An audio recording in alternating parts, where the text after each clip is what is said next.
Wagwan, good people. I'm JC Kamal. I hope you're feeling blessed at this moment in time.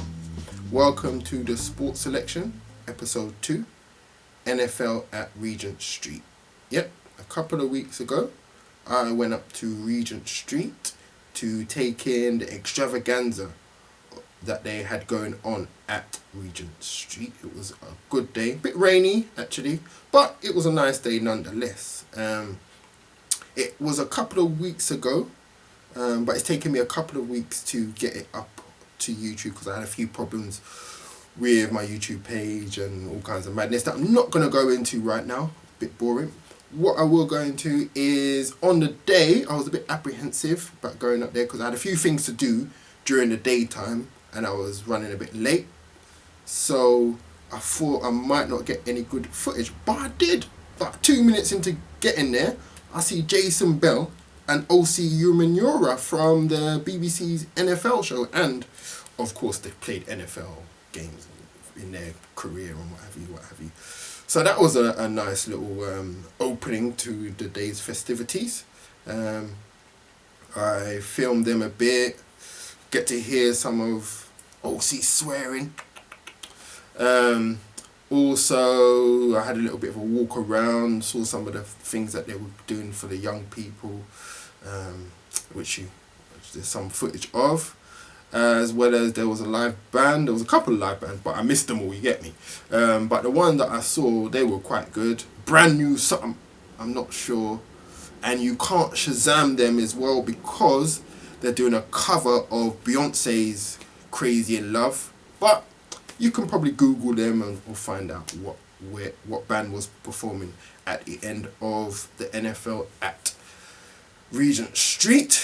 And at the end of the footage, that is, there's a little snippet of an interview that OC and Jason were taking part in, along with Darren Fletcher from BBC 5 Live, and he presents loads of different things and does lots of commentary. He also presents the NFL's live coverage on 5 Live, so that was a good thing. And the guy that they were with that was interviewing them, I know his face, but I can't remember. So yeah, it was some good footage. I thoroughly enjoyed the little bit of time that I spent up there, and I hope you enjoyed this video also.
5, 4, 3, 2,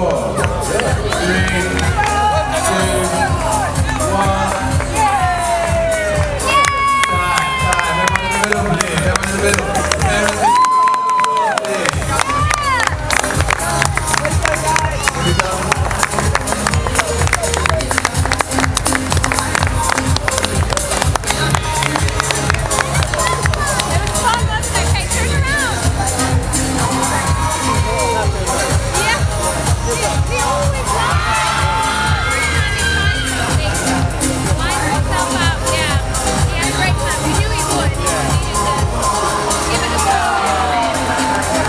Going out on the right side, go pick your parents' keys as you bring them up. So all of you on the side, thank you very much. We wouldn't be able to do this without you guys, so thank you for coming out supporting. That's the end for us.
That's why teams come out on Friday now as opposed to coming out on Monday, which we did. You know, we just partied this week. We had a great time. I remember you on the coach office saying that when you came over, it was almost like training camp again.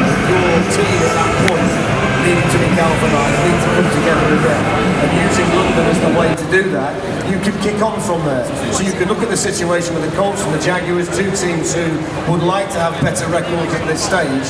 They'll both be aware that if they can use this trip like that, it can have a real positive effect on them moving forward. Yeah, absolutely. And Jacksonville was able to do that last year a little bit. They came out here and they kind of helped their season along. So hopefully they'll be able to do that this year also.